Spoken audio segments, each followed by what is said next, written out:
What's up, everyone? Welcome back to another Killshot MMA podcast brought to you by DFS Army. Today, we are looking at UFC on ESPN Cannonier versus Gastelum.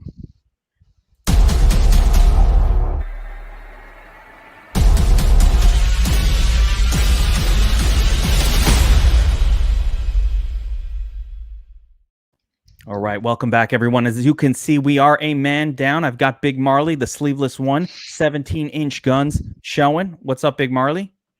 Not much. Coming off a week off, it's always nice to get those refreshers.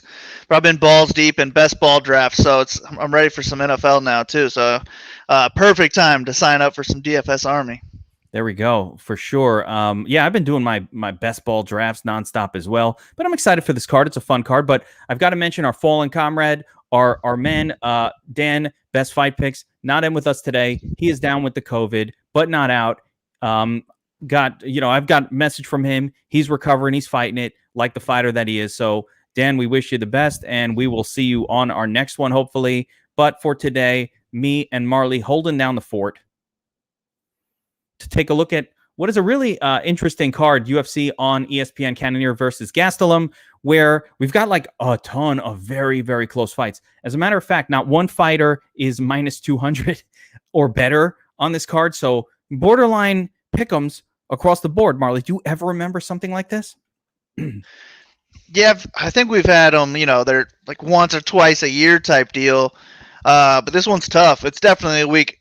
I'm not trying to play any cash games, really. It's hard to pick anybody who you even feel safe about when there isn't a 2-1 favorite on the card. So it's a good GPP week. I feel good about some fights. I think there's some fights we could target heavily. But I won't be messing with the cash games this week, just trying to win big. Yeah, no, I hear that. It's going to be really tricky to mess with cash. I do see some betting opportunities on this card that excite me quite a bit as well. I like the close fights. I see some interesting sort of names that are on the rise as well. So all around, I think it's going to be a fun card. It's in the Apex, so you've got the smaller cage, which sometimes appears to lead to more finishes. Marley, any stats on that? Can we measure that the smaller cage does lead to more finishes?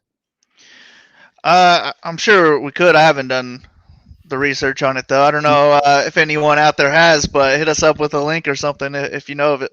Yeah, like if anybody's really taken a close look at that smaller cage stuff, I mean, intuitively, I think it would, but intuitively or implicitly, what do you say when it's not proven? Like subjectively, I remember that there just seem to be more finishes, more fantasy scoring taking place in the smaller octagon when it's being used, but I don't have statistical proof of that. It's more just common sense, right? I mean, It forces the action more. There's less room to move around the cage.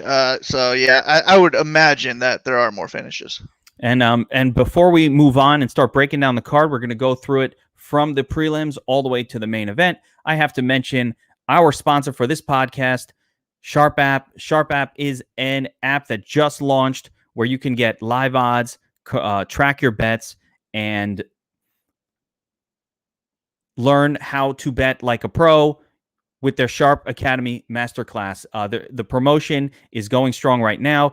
First 1,000 people to download the app at sharp.app. You can grab it on iOS or Android. First 1,000 people will get a free month of Sharp Bet service where we have our models, picks, and picks from pros. So go and download the Sharp app at sharp.app, and you will get a free month of Sharp Bets. Here we go. Let's get into it, BigMarley. UFC on ESPN, Cannonier versus Gastelum. First fight of the night. Ramiz Brahmaj taking on Sasha Polatnikov. One of these close fights. Again, minus 136 for Ramiz, and the comeback for Polatnikov is plus 116. Fight goes to decision is a hefty minus 166. So again, a lot of neutral kind of numbers here. BigMarley, how do you see this fight going down? Tell me about these two fighters. So yeah, I think it's definitely hard to tell with Ramiz because pre-UFC, this guy just looks like an aggressive grappler who all of his wins are submission. So going into the UFC, you should think that he's going to look for takedowns against Max Griffin and try and work his submission game. But he never even tried that once, and then he ends up getting his ear ripped off. So it's hard to know what this guy wants to do. I don't think his striking was bad. It's the best I've ever seen it. But he was definitely losing that fight because he just had the wrong game plan. And maybe he goes into this fight with the same thing. And I don't know that he loses a striking match, but if I knew that he wasn't going to go for any takedowns, then I probably would favor Polatnikov just based on action alone. I think he's going to be the more volume striker, mainly with his kicks. He landed like 160 strikes in his debut, but that was against a gassed Kosuke for the most part, and it's easy to rack up volume against gassed fighters. I don't think we'll see that here with Brahmaj, unless he does look to wrestle early and gasses himself out that way. But I think if this guy looks to go and take this fight to the ground, he should finish it. I think he's just miles ahead of Polatnikov on the ground. So that's what he should look to do. Who knows if that's what he will look to do. But I'm going to pick Ramiz to get it done. Probably early, first round. That's when a lot of his submissions are. It's hard to trust him and his coaches, I guess, at this point. But I don't know why he would risk his UFC career by not taking his most optimal path to victory here. So give me Ramiz to right his wrongs from his last fight and get the W here. And he's actually going to be one of my favorite GPP plays because I think if he does what I think he should do, he's going to score well. Yeah, I was looking at that fight as well against Griffin, and I just think Griffin's a bigger guy. He has pretty good takedown defense himself, and maybe it's just too big of a step up in competition for Ramiz, but Sasha Polatnikov is definitely not, I mean, let's face it, if Sasha Polatnikov was going up against Max Griffin, I think Griffin might be like a minus 280 or minus 300 favorite as well. I don't think these two guys are similar at all. So just because Ramiz got outclassed in that spot doesn't necessarily mean that reflective of this fight. I'm just taking a look at Brahmaj by submission, plus 195. Not too bad. Does that interest you at all? It's 2-1 odds by submission. This is a submission fighter against a guy not known for his grappling. Yeah, I like it. I think it's a good prop. There we go. Interesting prop. All or right. Even I think it's not as good as I would hope, but Ramiz submission in round one, you can find those on like FanDuel. That was 5 plus 550, something like that when I last looked. I think that's when it would happen. If he's going to go out there with a smart game plan, he's getting it done early. I'm trying to find that. Yeah, here we go. 5 plus 550 first round sub. So not a bad idea to take a stab on it if BigMarley's making that call. I do want to point out, listen, close fight. If the fight does stay standing, certainly Polatnikov is live. So for DFS purposes, it's not like you wouldn't want to hedge with a little Polatnikov. At least that guy has massive volume in his first fight. Now, again, against a gas fighter, he threw a ton of strikes. So get a little Polatnikov exposure just because these guys are both seemingly very low-level fighters. Neither one is very good. All right, let's move on to the second fight on this card. We've got Roosevelt Roberts taking on Ignacio Bahamondes, a.k.a. Nacho. Call him Nacho. Roberts coming in at a minus 46 with the underdog Nacho coming in at plus 124. Let's get a look at the fight. Ends inside the distance prop. Doesn't go to decision, plus 102. So 50-50 odds about an inside the distance finish on this one. And BigMarley, tell me about these two fighters. Roberts coming off a tough start to his UFC or his last couple of fights in the UFC, has not looked the best. Do we forgive him for that? Yeah, I mean, kind of. But this is just who can work their game plan. It's a striker versus grappler matchup. If this fight stays on the feet, I think Bahamondes dominates it, racks up volume, probably doesn't even need a finish to score 100 plus with all the volume he could rack up on Roberts. But at the same time, I think Roberts has a big edge on the ground, and maybe he just looks for takedowns immediately, and Bahamondes never can get any strikes off. I think whoever wins this fight is going to look like they should have been a big favorite, but it's just hard to know which way it's gonna go, I guess. So I would rather lean with the grappler. I do favor Roberts here a little bit. Why go out there and strike when you're gonna land like 20 strikes throughout the fight? Go out there, work your game, and I think this would be a good lesson for Bahamondes if that does happen. Learn how to fix that quick in your career, come back. So that's the way I'm going to take it, but I think this is one of the better fights to target on DraftKings because I think the winner can score well. I'm going to lean with the Roberts side, though. I think he can get it done. Even in the first round, if he's going for takedowns, I think he can get an early submission here. And if not, he can just rack up takedowns, top control time, and score well in the decision as well. So I like the Roberts side. Yeah, I totally agree. I like Roberts in this spot. I like fighters coming off a couple of losses like that as well because it's like a recency bias thing. I don't love the loss to Kroom. Kroom, rough one. But overall, I also don't really have a high regard for the Chilean MMA scene. We've seen a lot of guys come out of there where they're not really up to par, and it takes a while for them to get up to par training outside of Chile in a real gym. And so while Nacho has looked pretty good in that scene, I think it's a big step up to come from like Combate to UFC. Roberts has wins in the UFC against real opponents. So just from that comparison alone, I'm definitely going to lean towards Roberts. I think that the line is a little bit mooted at minus 145 at this point. Let's see where it's moved. You know, the money has flowed in on Roberts as well. It started a little bit closer. So I think as people start to realize this is a grappler going up against a guy who really has not shown. I didn't see anything in his regional tape that said this is a grappler. As a matter of fact, he very much seems like a kickboxing striker type, and I haven't seen him really tested very much as a grappler. So I think that's what is going to happen here. And as you said before, that does lead to really, really good fantasy scores when you can execute that. So I'm on board with you, BigMarley. Give me Roosevelt Roberts on this one, and potentially in a very, very well-scoring fight on DraftKings or FanDuel or SuperDraft, who we love as well, or Prize Picks. We love them all. All right, let's move on. Next fight on the card, we got my girl, Bia Malecki, taking on Josiane Nunes. Malecki's coming in as a minus 162 favorite with the comeback on Nunes at plus 136.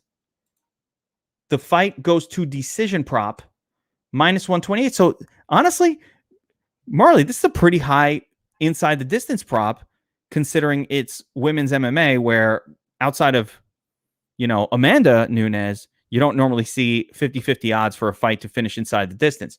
So tell me about Bia. Are we not concerned about her lack of experience here against a woman who maybe doesn't have much experience against quality fighters, but at the very least has a bunch of fights? Yeah, I think Malecki's got a lot of like kickboxing experience, something like that. So she's the more experienced fighter, in my opinion. And she's got a 7-inch height and reach advantage here. I think she's going to be technically better everywhere. But with Nunes, she's just going to be trying to take off Malecki's head from the start, I think. And that's kind of what I like. I think she might be able to do that. Malecki's a little bit sloppy on the feet. She was getting hit way more than I liked in her last fight. And there were times when I thought she was standing there like a zombie about to go down. I could see this Nunes girl really cracking her. So I'm going to take the Nunes side. I think she's going to get a knockout at some point here. But if she does not get the knockout, I think she's going to lose the fight. She'll probably tire out as the fight goes on. If Malecki's able to, if she wants to get takedowns, I guess. I don't even know that she would want to. She's the more technical striker of the two. But Nunes really has nothing to offer off her back. It's just throwing haymakers on the feet, pushing forward, and trying to take off Malecki's head. That's her game plan in every fight, it looks like. So that's what I'm expecting to see here. And I think she can make it work. And if it happens in round one, I think she just breaks the slate. So give me some Nunes here. But at the same time, I also like Malecki. So if I'm, putting 20 or more lineups in, I'm going to get some shares of the Malecki side as well. And I think just overall, this fight's going to go a bit overlooked because they're lower level and nobody really knows their names. So I think they'll gravitate to other fighters instead. So I like this fight for GPPs. I think every once in a while, BigMarley, you get these women fighters and it just becomes like a zombie strike fest. You know what I'm saying? Like they're just throwing strikes at massively high volume rates, and it winds up scoring much better than you were expecting. I don't really see Bia Malecki going for takedowns. Like I don't care that Nunes doesn't have much off her back. I haven't seen where Malecki has much to offer in terms of an offensive grappler. She's so inexperienced. It's really, really hard to trust somebody at a favorite numbers. And again, if this said Amanda Nunes as the name, I'm not comparing here. But if you look at Josiane's record, now she's fighting a bunch of nobodies, but KO first round, KO second round, finish. She's been finishing fights. So again, are these fighters that she's finishing? And it's really hard to judge it, because how do you judge a finish? Like, she's doing what she's supposed to do against the lowest of the low-level competition. Whereas we have Bia Malecki at least beating somebody who we know has wins in the UFC as well. Slightly better competition, but I have not liked visually what I've seen out of Bia. She looks a little awkward to me out there.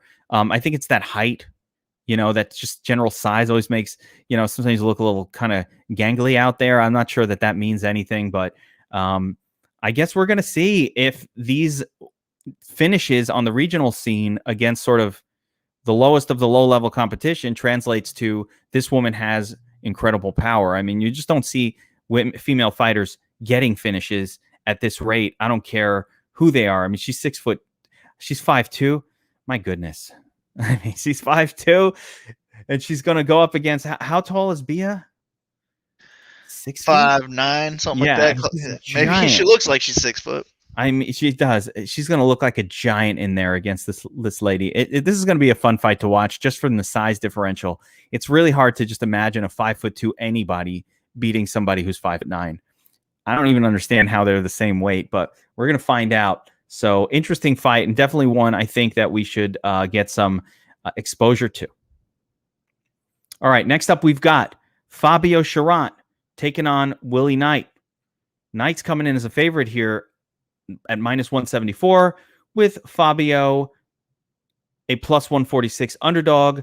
Fight doesn't go to decision. Here we go, -200. So we've got 2-1 odds that this fight will finish inside the distance. Now, BigMarley, how do you see this fight playing out? What does Charot do well? What does Knight do well? I mean, neither of them are very good, in my opinion. Knight is just pure power, and that just helps every part of his game. It's going to help his knockout power. If he can get on top, it's hard to get off of him. And then just takedowns alone, I think his power helps his wrestling too. So all those areas, I think he's going to be better than Charot at. Charot's really not too impressive. He's got a bunch of chokes on his record, but it's hard to trust either one of these guys, especially after Knight's last fight. He looked awful in that fight, but this is a step down. I think he can have success here, and I just see him getting a takedown or two and working his ground and pound and getting a finish here, whether it's a choke, most likely a knockout. I feel like it's a ground and pound, referee stoppage, something like that. And if it comes early, he's going to score really high. So I'm cool with some Knight. Charot, on the other end, I doubt he's going to get much ownership, but I'm not targeting against William Knight here. Maybe he does get choked out. Maybe it's early. So I'm cool with a small amount of Charot ownership, and it won't take much if you want to go overweight. He'll probably be sub 10%, I would imagine. And he's not even a 2-1 underdog. So that's probably the better side to target if we're really looking to get different than the field. But if I had to put one in my lineup, I'd rather have the Knight side because I think he does get a finish in this fight. Can Fabio stop takedowns? It doesn't look like he will be able to stop a big guy like Knight. Fabio's been stopping takedowns from the ladies for a lot of years. He's got a lot of practice on it. They go for the takedown. He's like sprawl. Maybe he shows up in this fight like he did 20 years ago. I think he's looking good. Looked ripped to me, Fabio. He looks like he could stop a takedown. He looks like he just walk around in the street, takedown attempts everywhere, all over the place. I can see that, yeah. So maybe he's had a lot of practice since his last fight. No, on the real, can he stop a takedown? Have you seen anything on the regional? Because I think you're right. I think William Knight is going to go for takedowns, and that's where he might score some fantasy points for us. That's where he might win a couple rounds if we're trying to bet that side of it. It's crazy because Charot, not so much of an underdog, but he's the cheapest fighter on this card. So it's like 6,800, I think, on the card on DraftKings. Let me throw this up there, but he's the cheapest fighter on the card. So you just wonder. Let's see, where are we? Yeah, 6,800 on DraftKings, like so cheap. He hasn't won in the UFC. Did not look great. Menafield, not a great wrestler, submitting him. I mean, yeah, he was taken down really easy by Menafield. So it's just hard to trust that he can stuff any takedowns here. But if he can, maybe he can have some success, or even just lock up a guillotine from one of the takedown attempts. That's kind of his game. It's pretty rare that you get a fighter in Fabio who has 0% takedown defense. I thought they just had no stats for him, but they do. They do have stats for him. He's not. Well, it was just one takedown. He got it, and he finished within a minute or something like that. That's right. But I mean, I was like, oh, no stats for this guy. No, they do have stats. It's just he's 0% right now. So give me William Knight as well to use a little bit of wrestling here to take advantage of Fabio's lack of takedown defense. I guess maybe Fabio actually hasn't been stopping takedowns. He just allows the takedown to happen and works his game from bottom position. I have for those of you, I have the picture of Fabio. All right, forget it. Let's move on. The picture of Fabio was on screen. All right, move on. Next up, we've got Brian Kelleher taking on Domingo Pilarte. Kelleher, boom, -174 favorite. Pilarte coming in as a +146 underdog in this fight. Fight doesn't go to decision, a solid -182. That's close to 2-1 odds, guys. So fight looks good from a fantasy perspective, from a finish inside the distance perspective. And BigMarley, that makes sense. It seems like Kelleher fights always score well, one way or the other. Like, he doesn't do anything that should score well, but they tend to end inside the distance.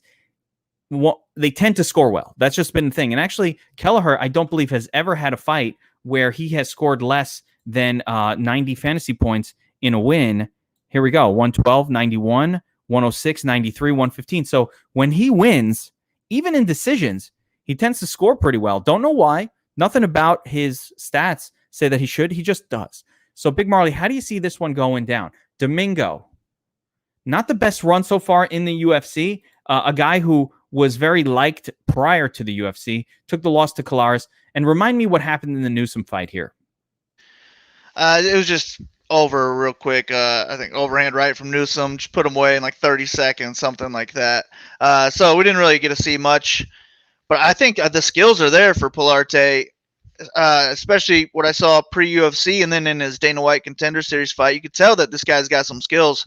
My issues with him are that he's just too hittable and he doesn't put out enough volume on the feet. I think he is a good striker, mainly with his kicks, but he's got good hands as well when he uses them. His best part of his game, though, I think, is his ground game. He should be able to. I think he's a better wrestler here against Kelleher. I think he's a better grappler as well. And in my opinion, he's the more skilled striker. It's just that Kelleher's more likely going to be active. He's got a mean guillotine. If Pilarte's trying to wrestle, maybe he's going to catch him in one of those guillotines, and that could come in any round. And then I have more chin concerns with Pilarte than I do on Kelleher as well. So I think Kelleher can win by knockout, decision, submission.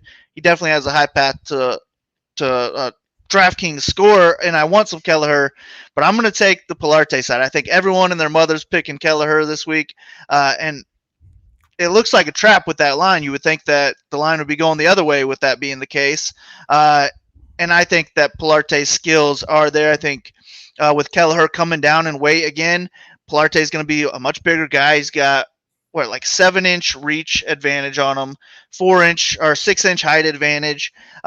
I think he can have success anywhere in this fight, and if he can get on Kelleher's back, I think he's going to finish him. So give me Pilarte in this fight, and I'm hoping that he is really low owned because that would help me out quite a bit. Yeah, I like that as a sneaky DFS play for sure. I don't think a lot of people are going to be on Pilarte. He's been a disappointment machine for all intents and purposes. So, I've gotten Kelleher fights wrong consistently. I just have not had a good read on him at all pretty much throughout his entire UFC career. I never kind of thought he was that good, but he's got that wily veteran ability to pull a win out. He'll be losing a fight, he'll land a guillotine and just finish it, or all of a sudden he'll land a couple of big strikes. And he does have power. He's got finishing power. He definitely has finished plenty of opponents. So this is a really interesting one for me here. I like your play on Pilarte, though, as a sneaky underdog on a card where, you could play whoever you want, but he'll be extremely low owned. So I like that a lot. I'm still going to pick Kelleher to get it done here because he does find a way to get it done against guys like this. But overall, I think you're right that Pilarte is a really, really more interesting fantasy play on FanDuel and DraftKings this week compared to what Kelleher is, just for the ownership and for his upside and for the high inside the distance prop on this fight. All right, let's move on to the next one on the card. Austin Lingo taking on Luis Saldana. Saldana is the slight minus 122. It's another pick'em fight. Minus 122 for Saldana. He opened at minus 140. A little bit of money has been coming in on Austin Lingo as of yet, who opened at plus 120 and is now sitting at plus 104. The fight goes to decision prop on this one. Is also even odds, man. They're giving us no help here at minus 106. So pick them to go to decision to end inside the distance.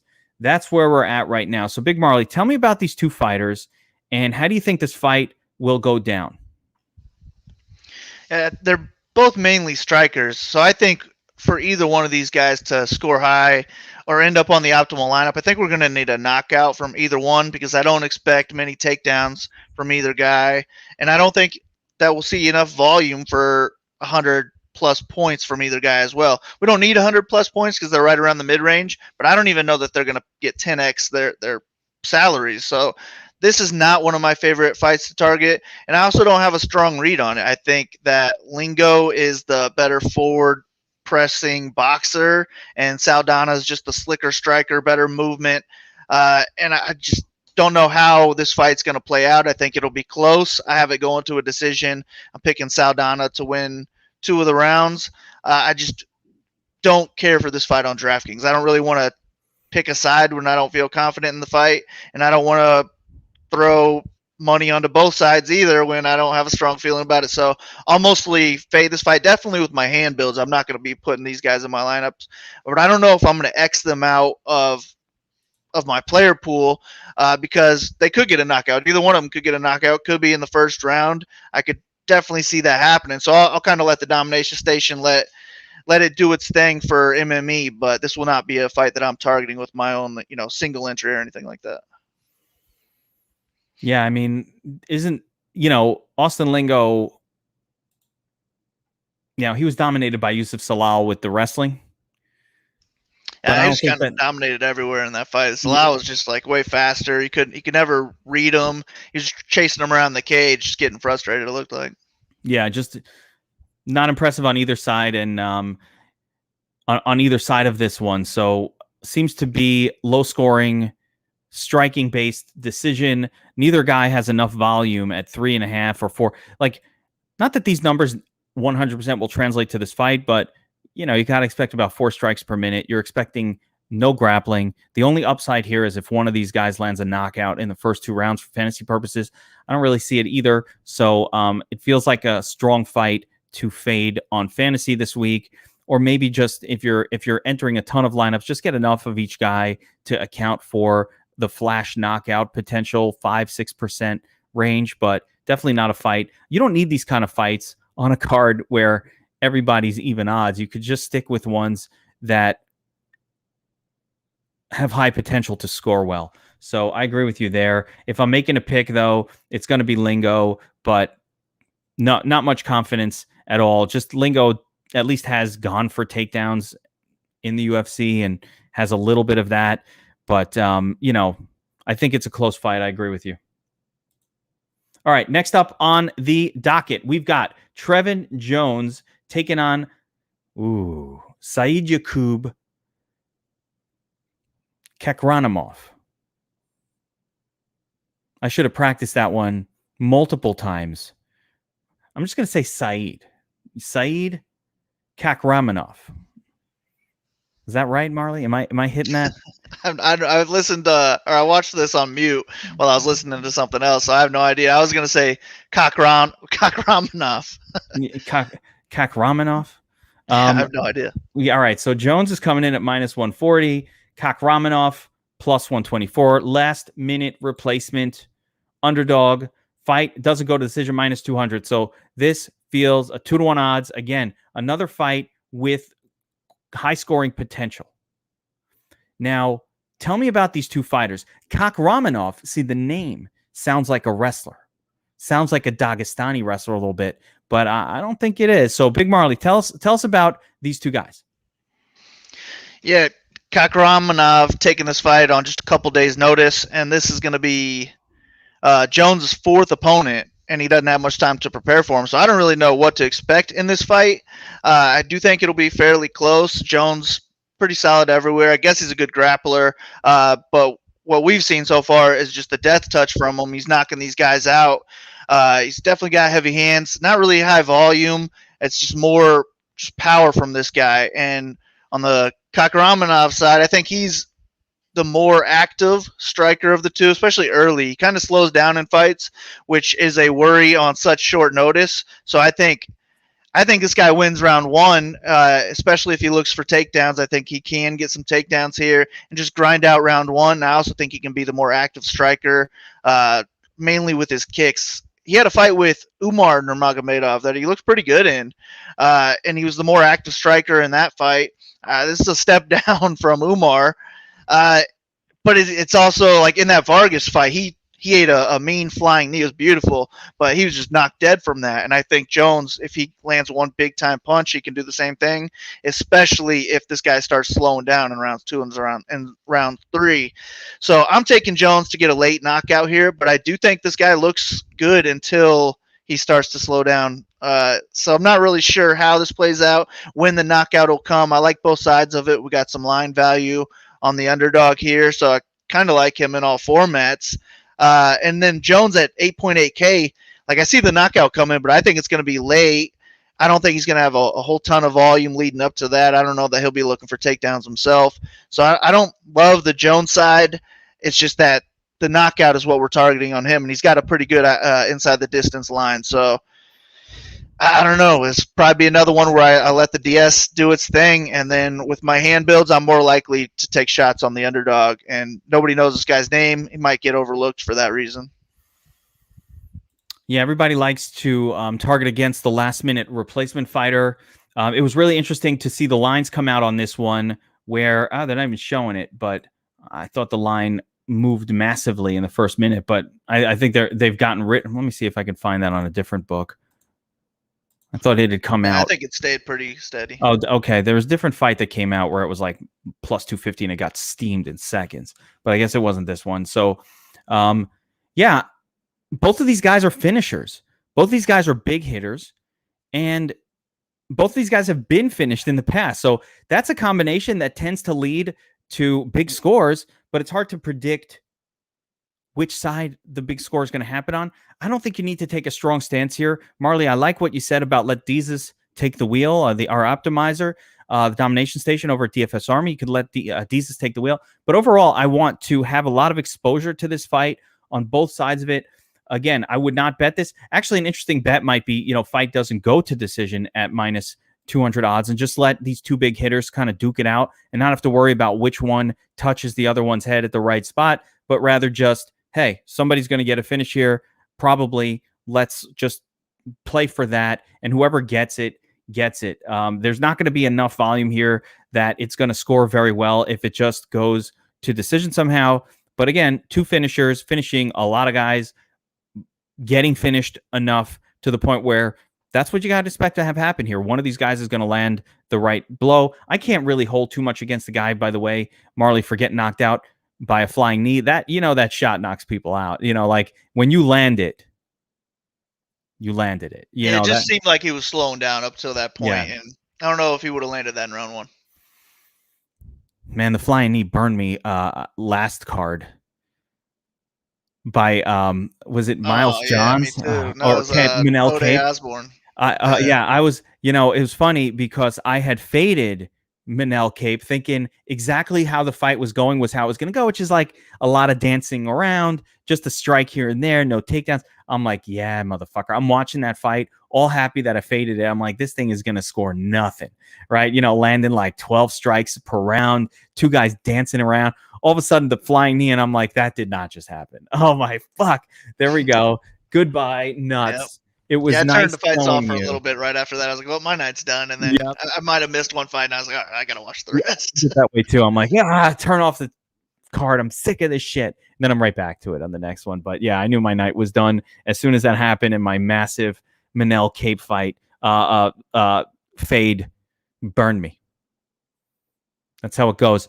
So I'm not taking a heavy stand. I'm picking Trevin Jones to win this fight, but I'm not taking a heavy stand there. I think it's really, really hard. Like sometimes you just don't know. Two big strikers. Somebody's going to get touched at the right spot and probably go to sleep. If I'm guessing, I'm going to think Jones will do the sleep making. I think Jones has a little more grappling upside. If he chooses to use that, he has the ability to get a takedown, but, can't promise he's going to do it at all. So for that reason, I'm going to favor him, but I want both sides of this fight. And it's more of a fight rating fight for me where I want a lot of exposure to the fight because I think somebody's getting a finish here. All right, next up, we've got my boy, Vince from Hell Pichelle. Love this guy. He's getting older. Even odds, taking on Austin Hubbard. Pick 'em fight, -108 for both fighters. Fight goes to decision, -210. Now, BigMarley. Austin Hubbard, how has he won his fights, right? He just seems to outlast his opponent, has a pretty good gas tank. He outlasts them, takes over late. That's what he's done in his wins in the UFC. I'll go back to a couple of them here, but that's been his modus operandi, right? That's what he's done. We got another guy like that on this card we're going to talk about, but that's what Austin Hubbard's done, right? Of course, he did it against Joe Selecki, not Joe Selecki, Max Roskopf. That was the most famous outlast your opponent situation, but that's what he's done. And we remember in the Marco Madsen fight, and I'm bringing this up because Marco Madsen is on this card, that if you bet Madsen, you were shitting bricks in the third round. Like you were fucking shitting bricks because Madsen was a massive favorite, had dominated with his wrestling for a round and a half, and then he gasses out, and Austin Hubbard still got all the tank and starts fucking unloading, especially in the third round. Could have been a 10-8. Like, I was real nervous in that fight. So that's what he does. Not the best takedown defense, BigMarley. Not a guy known for that, but just he's an all-around guy, and he's got great cardio. Now he's taking on Vince Pichelle, who's also a cardio machine, and also known for sort of wearing down his opponents and has takedowns. So how do you see this one going? But do you see it going the way I kind of see, with Pichelle having a lot of success just doing his heavy pressure style, but not gassing out, to where Hubbard has kind of won those style of fights when his opponent gasses. In this case, I don't think he's got a gasser as an opponent. Yeah, I mean, really, he's 39 years old almost for Pichelle, so I don't know that he won't gas out, especially if he does have a wrestling-heavy game plan, because that tires these guys out. And I mean, the older you get, the less you can make that type of game plan work for you. So I think that's why the line is so close. But I do think that the biggest edge in this whole fight is going to be Pichelle's wrestling. Hubbard's been taken down 14 times in his UFC career. Pichelle has like 23 takedowns in his UFC career, and I don't think he gets demolished on the feet either. He's a decent striker. I think this is a close fight on the feet. I would give a slight edge to Hubbard, especially the longer this fight goes. But the big edge right here is going to be the wrestling and the grappling from Pichelle, and that's also where the ceiling is on DraftKings. I don't really see any ceiling for Hubbard unless he gets an early knockout. Just Pichelle comes out not looking like himself and gets tagged with something big. Hubbard scores 100 plus, ruins my night, but I'm going to fade the Hubbard side, even though I'm not really confident that Pichelle's going to win. It's that if he does win, he's the guy who can get 100 plus points here. And he doesn't even really need a finish for that to happen. He had 8 takedowns in back-to-back fights. It was like 7 years ago or something like that. But this guy has the ability to do that. And Madsen took down Hubbard 8 times. So there's a clear path to victory for Pichelle. And I think that he can get it done here. Even if he does win the first 2 rounds, I don't see him gassing as bad as Madsen did. I think he can hold on for the third and still score well. So give me the Pichelle side. Only 8,200. I think he does pay that off if he wins. Totally agree. And again, decent recent scoring for Pichelle, not like what he was doing with the 8 takedown fights back in the day, but in his most recent 2 fights. Obviously, listen, we forgive anybody for losing to Sir Gregor Gillespie. No one's beaten that dude for the most part. Unless you Kevin Lee and you land a lucky strike. But, Jim Miller, Roosevelt Roberts, 85, 89. This is the expectation here. I actually think that Hubbard is a step down. Is he a step down? I think Miller beats Hubbard even today. Yeah, I feel like I picked against Hubbard in all of his fights, so I'd pick all these guys against him. I lost a lot of money picking that bum. What was his name? The Roshkov. Yeah, that was a bad DraftKings night for me. Yeah, that was a tough one. That bum. Anyway, lost a lot of money on that one, but yeah, I like Pichelle here. Pichelle he's good. He beats good fighters. Austin Hubbard is, I don't think, on the level of a lot of the wins that Pichelle has. I think the only real question mark here is the age, and we haven't seen slowing down from Pichelle yet. Not going to assume that that's happening. So, yeah, I'm with you on this one. Give me from hell, Pichelle, and I'm pretty comfortable with what you said in terms of just fading Austin Hubbard. Now, reminder, guys, before we move on, we're getting to the main card here. Some really good fights. Reminder, if you want our full set of picks, our cheat sheets, access to the Domination Station Optimizer, go get signed up at dfsarmy.com as a VIP. You can use my promo code Geek. Actually, you could use BigMarley's promo code Sleeveless. That gets you 10% off. Sleeveless, no sleeves, 17-inch guns, 10% off DFS Army VIP membership. We are going into the football season. We're going hot and heavy for preseason NFL. Of course, we got every MMA slate covered with breakdowns, cheat sheets, and our optimizer chat in our Discord. Go get signed up for dfsarmy.com as a VIP. Use promo code Sleeveless. You will get 10% off. Lock it down for this season. We've got 100K winners popping up every day. Every day. Last night we had a 10K winner on the showdown. I don't think there's a showdown we haven't won for NFL. We had another 10K winner last night, NFL showdown. Congrats to him. We've got a whole lot more preseason football going on. We've got the best team in the business, specific niche sports, especially when it comes to MMA, preseason football, esports, League of Legends, NASCAR, of course. There's a big slate tonight. So get in there. Lots of betting going on, lots of winning going on. Get into DFS Army. Sign up as a VIP. All right. BigMarley, you ready for it? Big fight here. I would think the co-main event, but yet it's not listed that way on best fight odds anyway. I don't know if this is the actual co-main event, but we've got Alexandre Pantoja, a.k.a. Ali Pants, taking on Brendan Royval. Pantoja, a minus 178 favorite, with Royval coming back at plus 150.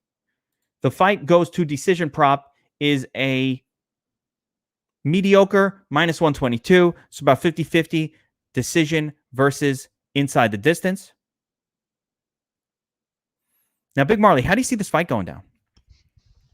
Yeah, I think it's our fight of the night right here. I'm looking forward to this one. Should be fun, high-paced. Both guys are well-rounded.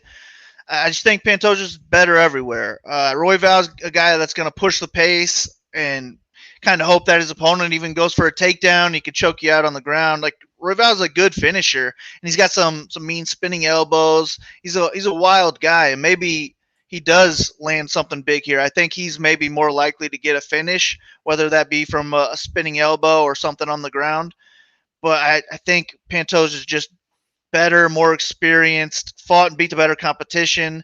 And anywhere this fight goes, I feel like he's got a slight edge. So give me Pantoja. I think he probably gets it done by decision, though. And I don't know that he's going to score enough to pay off his $9K, I think it is, salary.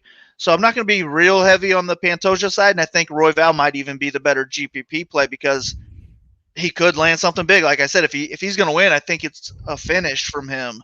And that scores high. He breaks the slate when that happens at his price tag. So I want some Royval exposure for sure. But give me Pantoja to win 2 or if not all 3 rounds.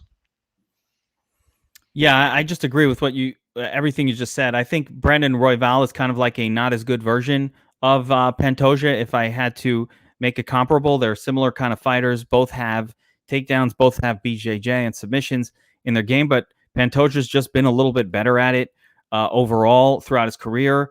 And, I think he's just a little better everywhere. I don't really see a place where where Royval is, clearly a better fighter than Pantoja. Like he doesn't have that anywhere in his game. Pantoja, similar, but a little bit better everywhere. So I agree with you. Give me Ali Pants to get this win, but I'm not convinced that this fight will score well on draft. They'll kind of negate each other potentially. And if that does happen wrestling wise, if sort of the ground games negate a little bit and this becomes a striking battle, it will not score well. And there's not a lot of finishing power for either guy. So for that reason, it's not a fight I'm super excited for on fantasy, but if I had to pick a winner, I'm picking Pantoja here. Ash Larry is mentioning Nappy and Sniper and Trey, holding down soccer for DFS Army, by the way. And he is right. And I did forget to mention that. And tennis. We covered all. Even Canadian football. Been crushing Canadian football. Marley, and NFTs now, too. Yeah, that's right. NFT Army just launched where we're talking NFTs in our Discord. So you could find out about, that alone is worth the sub. NFT Army. We're literally got a team of some of the sharpest guys talking about all these NFT drops. It's beyond me. I'm too old for it. Trying to figure it out. I got a Brady NFT. I don't know what to do with it. I'm holding it. It's the GOAT. Like, it can only go up, right, BigMarley? Give me investment advice. I sold mine, so I don't know. You sold it? Yeah. I sold a few. I bought and sold a couple as well. Oh, you got the marketplace? Got one in the drop. I did it first until I lost money on like my last 2 Brady's, and I was like, all right, I'm done with the marketplace, because you got to pay. It's like a 15% fee, so it's just hard to make any profit on those things. And I'm not trying to look at the marketplace all day long, so I just sold them, took my loss. I was like, get me out of this. I'll look for the drops, and that's it. That is my advice as well, guys. I told a few people behind the scenes asked me what to do about these drops. I said, listen, try to buy the drops. Do not fuck with the marketplace. You are going to get burned. So the marketplace, scary place of losing money, as you found out, BigMarley. So stick to the drops. Try to get one. Yeah, bless the dinosaur. Yeah, that's right. He knows what's up, man. Listen, I try to understand the new stuff. I'm into crypto. BigMarley. Did I tell you I'm mining crypto? No, you didn't. I got a crypto mining rig, looking for coins out in the metaverse or something. I get little bits of coins every second. It's always finding little bits. I'm mining for it. Sharp. Yeah, you listen. I don't fuck around. You ever watch that show on Discovery? Gold digging shows like like Bering Sea Gold and all that. They're sifting through the dirt for little gold nuggets and stuff. I haven't been watching any shows lately. I watched it in the past, let's just say. But that's me, man. I'm out there, I'm shoveling dirt into my just washing dirt, getting gold out of it. Stacking in the big bucks. No solar power, Larry, man. I'm warming the house with it. I have a double purpose for my rig. All right. My basement's a little chilly in the wintertime. Put the rig down there, create a little bit of heat, warms the house. Using that electricity for good rather than evil. Fuck global warming. Sorry, did I just say that? Forget that. Not worried about it. I'm worried about my money. All right, let's go. We're going to be canceled soon. Dan's not going to want to come back after this. He's like, I'm out, guys. The Fabio picture was enough. I'm done. No, we wish Dan the best, by the way. Speedy recovery, my man. If you're out there watching, bro. Serious stuff, guys. Be careful. Don't get the COVID. All right. Next up, we've got Chase Sherman taking on Parker Porter. Sherman coming in as a -190 favorite with the comeback on Porter +160. BigMarley, is this the funnest fight on the card? Hell no, we just went over the funnest fight on the card, Pantoja and No, that's a Royval. fight with real repercussions. I don't know if it's going to be that fun to watch. I think this fight is just going to be fun to watch. I don't know why. That's the fight that's probably like the most outside of the main event, probably the one most interesting from an MMA fan perspective, from a who's really good, who's not good perspective. This is a fun fight. Sherman, couple of fucking strike machines. Both of these guys for heavyweights, BigMarley, they throw strikes at a rate that you would think they were 115-pound women out there. Chase Sherman out here putting up 8 strikes a minute. Parker Porter's like, I can beat that. Throwing a lot of strikes, landing them. One thing Sherman is not known for, it's moving his head off the center line. My boy just stands there, like absorbing shots. Like, I don't give a fuck. He doesn't care.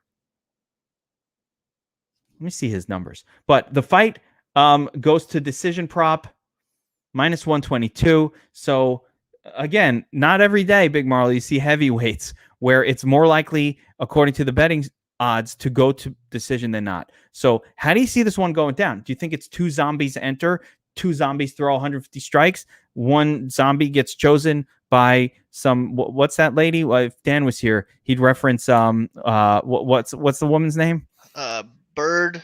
Yeah, Adelaide Bird Adelaide, just figures out who landed more just based on her assumptions. I mean, is that how it's going down?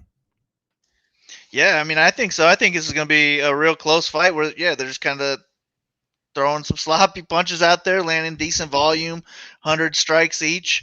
I think Porter's the one that's more likely to look for takedowns here. He's going to be the bigger, stronger guy. Sherman is coming off, a loss to Arlovsky, but before that, he's coming off a PED suspension. And I just think it's downhill when that happens.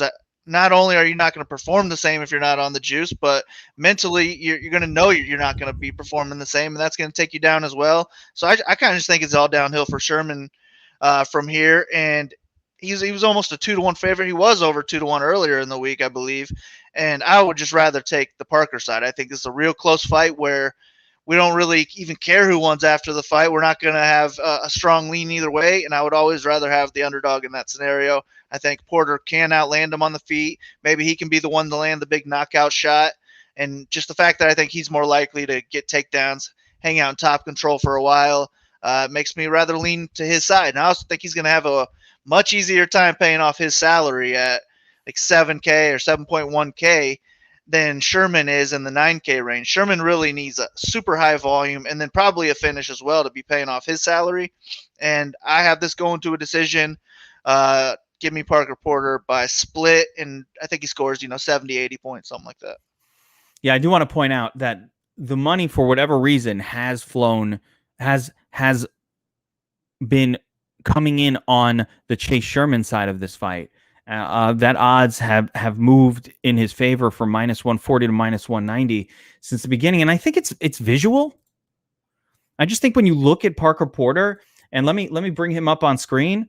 When you look at Parker Porter, he just doesn't really come. That picture doesn't do it justice. But when you look at Parker Porter, he does not look like an athlete. He's kind of like, he's got a little flab going on.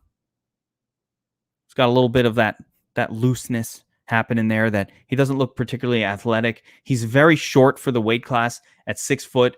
He's not young. So there are red flags around both of these guys all over the place. Just red flags everywhere. Let's see the height. Yeah, I mean, so Porter being 6 foot, he's taking on a 6'4" Sherman just doesn't move his head. I don't know how else to say it. He just stands there and throws strikes like a zombie. So, you can't really rely on a guy in Sherman who just loses frequently. I mean, it's a really, really tricky. I mean, his win against Ike Villanueva has dropped multiple weight classes and just continues to lose fight after fight after fight since this. So it's not like that's an impressive win at all. He's never had an impressive win. Rashad Coulter. Remember Rashad Coulter, BigMarley? That guy was like found in some UFC gym somewhere, and they were like, "Hey, why don't you fight?" Like, I go to the UFC gym. All right, I went once. I signed up. All of Sherman's big wins are just like he's hitting a punching bag the whole time, and it's not too hard to look impressive then. That's what I'm saying. But BigMarley, I signed up for the UFC gym, and I went once. I saw I didn't even know we had one here in Indiana, and I drove like 20 minutes. I forget what I was doing, and I was like, holy shit, there's a UFC gym here. But I didn't even think about going in. I went once. I pay monthly though. That's a nice donation that I'm sure the UFC needs. It's $120 a month. No big deal. Eventually, I'm going to go again. I'm telling you. I bought gloves. I have like a full set of gloves downstairs, fucking UFC branded. I got all the gear. You got to go now. Well, I just went paying, you got to do it. I went the one time, and then they were like, well, do you want to spar? And I was like, what do you mean spar? Like someone's going to hit me? You mean I want to get punched in the face? Nothing. I don't want to get anything. I don't like people touching me. I'm like, wait, hold up. No. All right. Can I just hit the bag over here on the side? I don't want to do that. So anyway, I went once. I still plan to go again. That's why I keep the membership active for, that was before COVID, in fairness. So it's been a couple of years of payments, but I keep telling myself I'm going to go back. Don't cancel yet. I'm going to go back. I tried to cancel one time. They're like, no, come on back. All right. I'll come back. It's like you got to come in to cancel. Yeah. That's shit. how they get you. They burned me there. They know I'm not going in. Well, it'll happen. My shoulder. Yeah, I got a shoulder injury, a rotator cuff.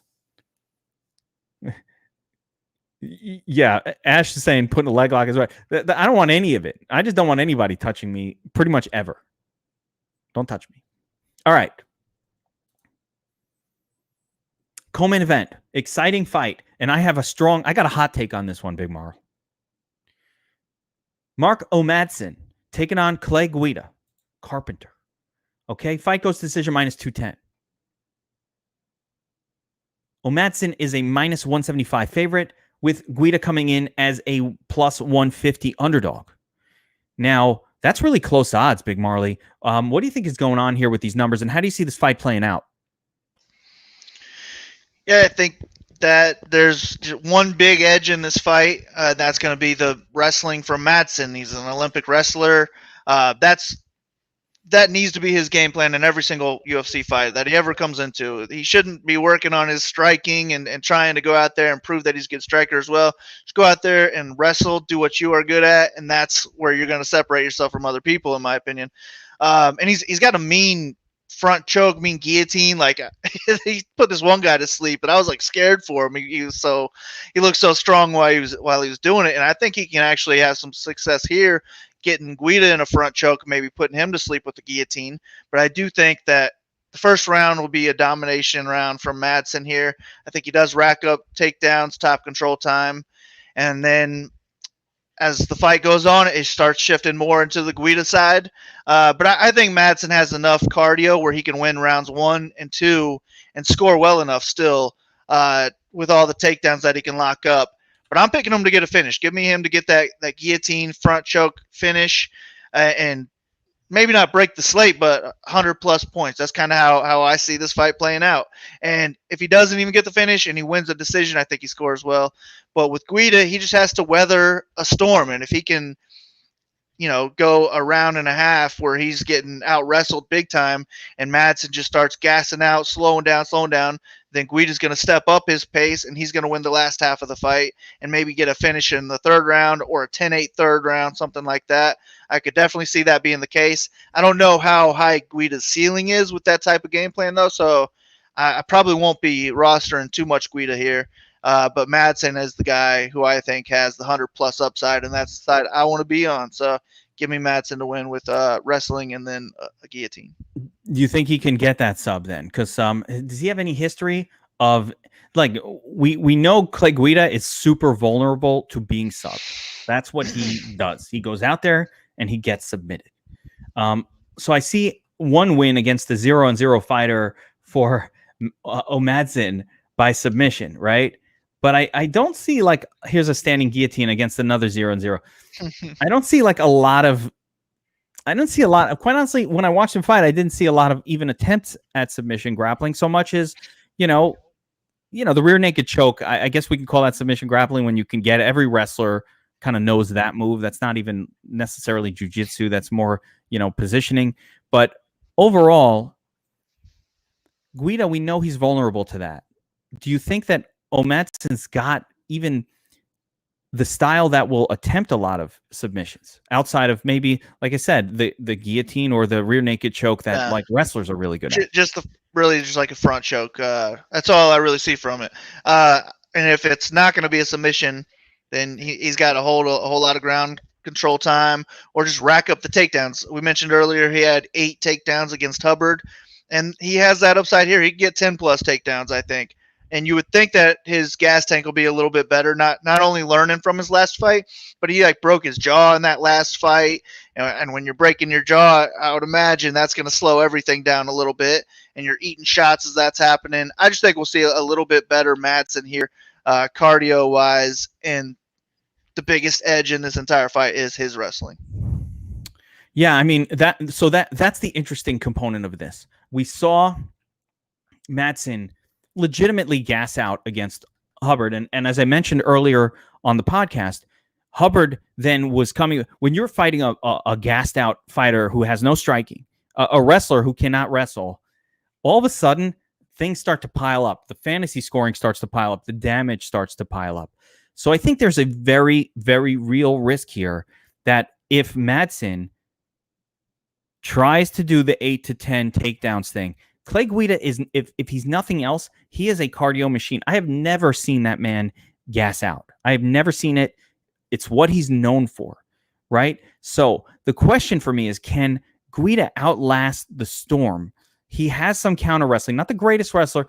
He uses wrestling a lot offensively, not the greatest defensive wrestler in the world, but not the worst. He has some counter wrestling. So the question is, can Guida sort of do enough to gas Madsen out and then take over 1.5 rounds into this thing and really dominate a third round with his own wrestling and find a way to win a fight and even score decently along the way?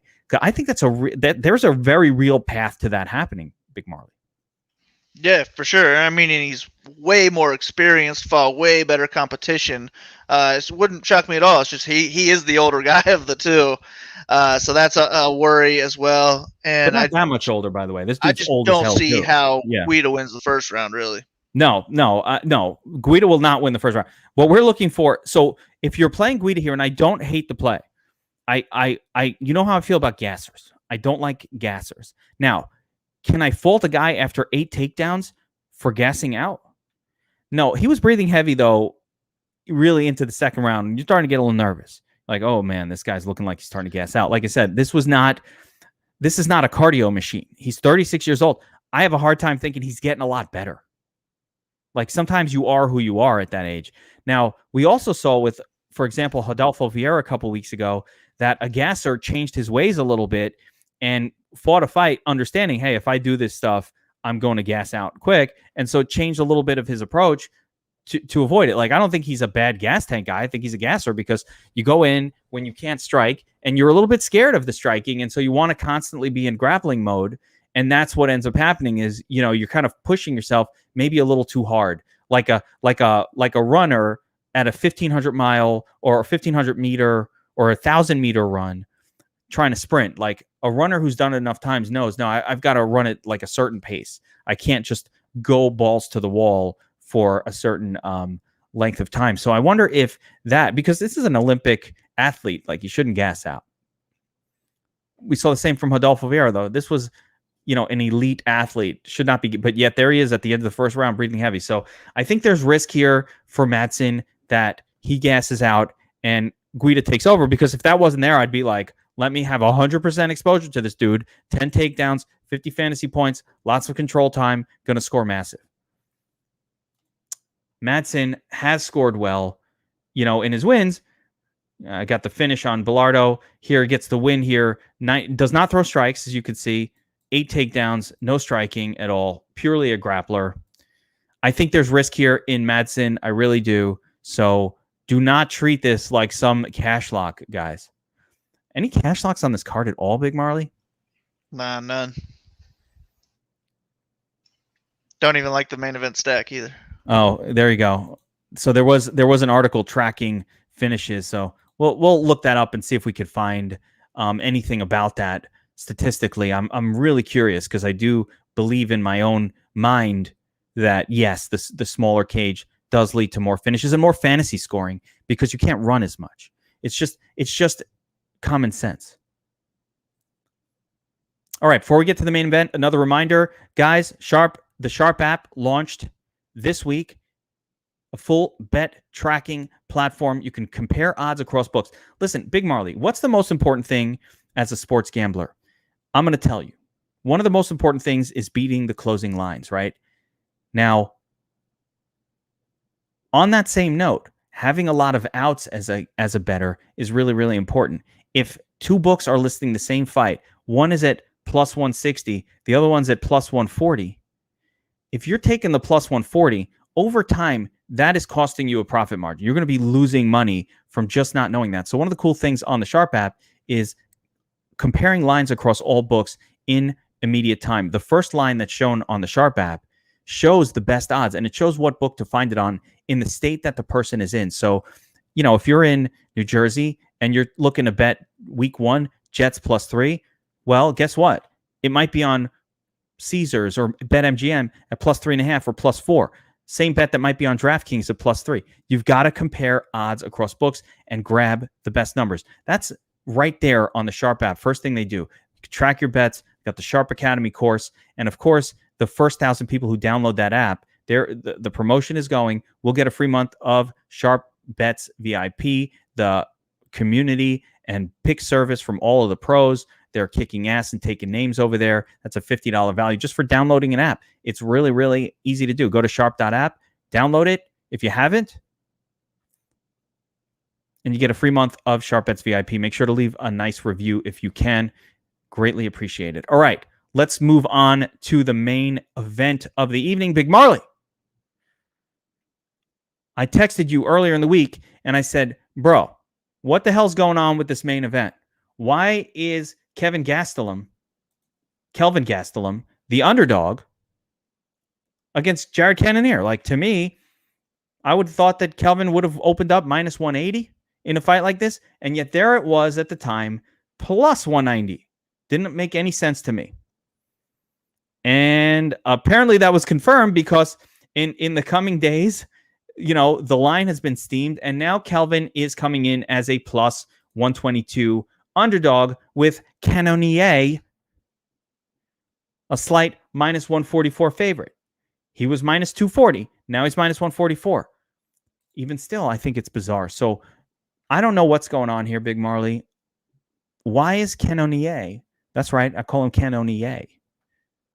Just put that out there.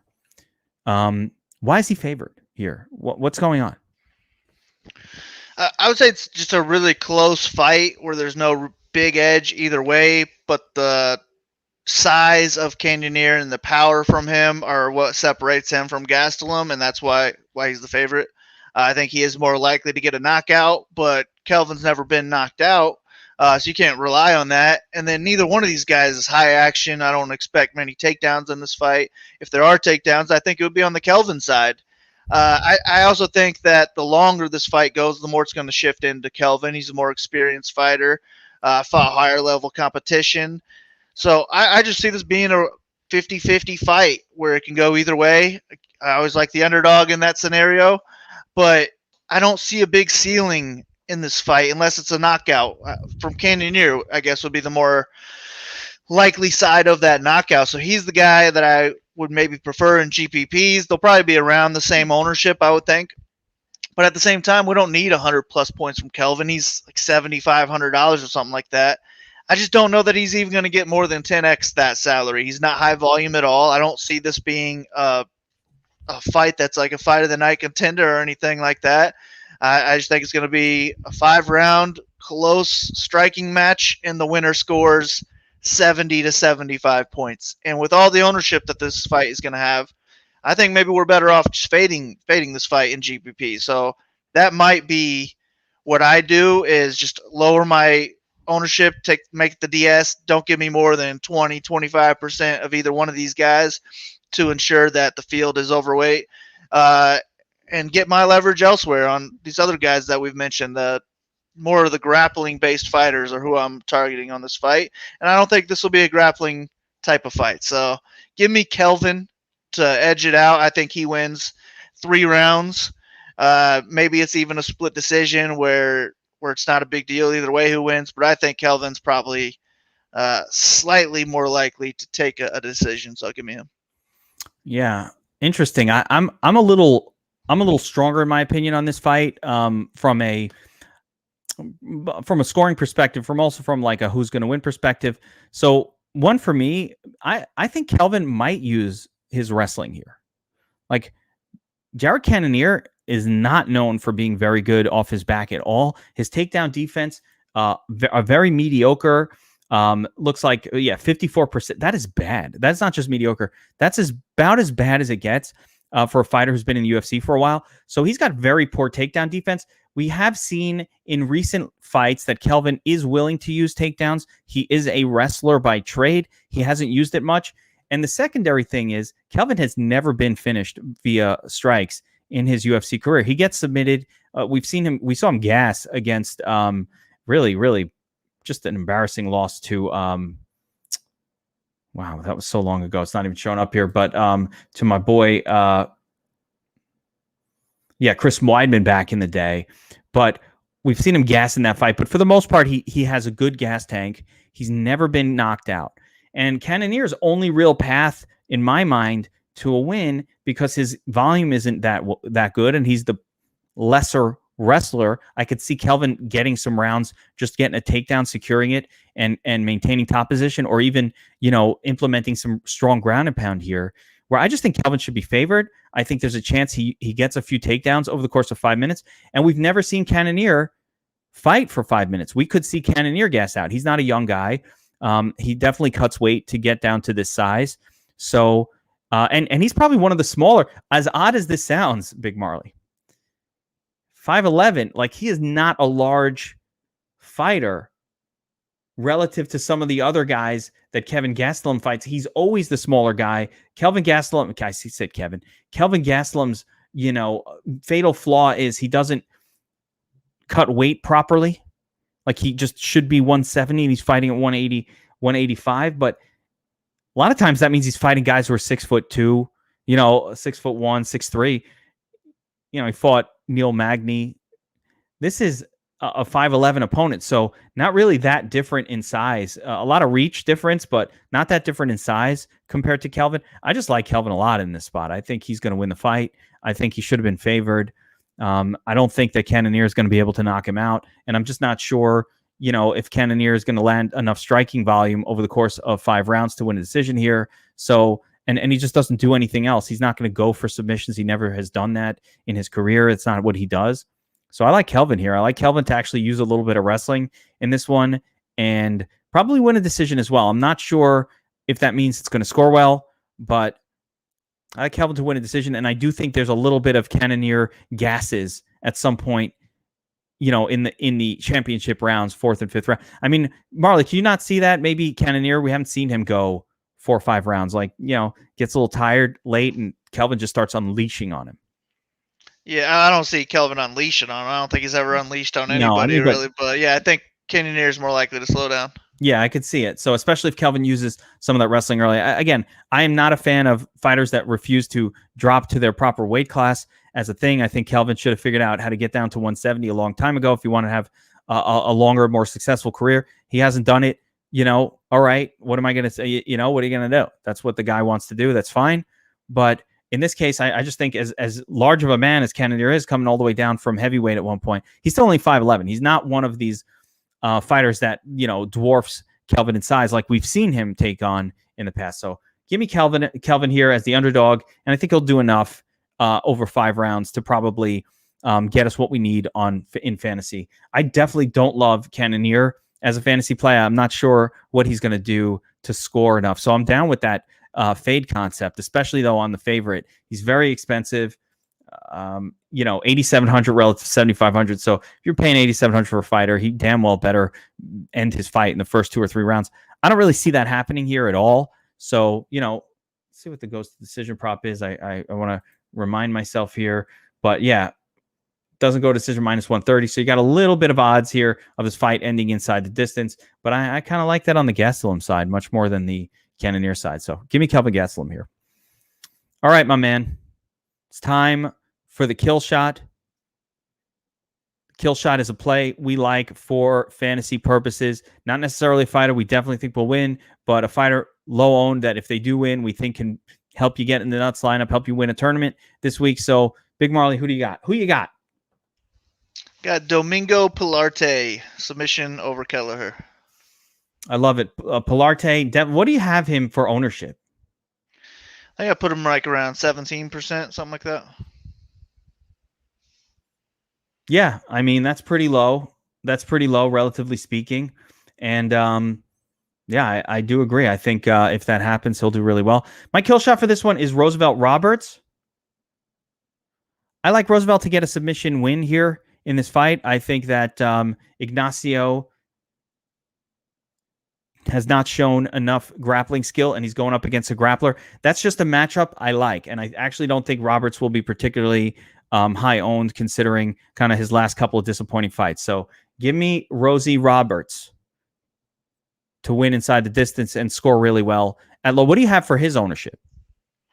I'm pretty sure I did both sides of that fight right around 25%, just to get 50% as all. All right.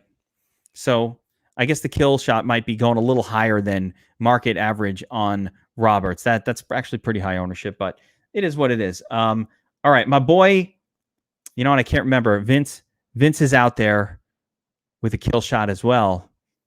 We'll have to post it in DFS Army Slack. I'm not going to share it on this one because I can't remember what it was. Fair enough. But we love the Vince kill shot. And if Dan comes back with something, we will post that in DFS Army Discord as well. So that'll do it for the kill shot Cannoneer versus Gastelum breakdowns, guys. Good luck this weekend. Crush your bets. Crush some DraftKings, some FanDuel, Super Draft, Prize Picks, wherever you play. And we will be hanging out in DFS Army chat, talking about the fights on Saturday, sweating out these wins with you guys together on Saturday as well. So looking forward to a great card, and we will see you next time. Deuces.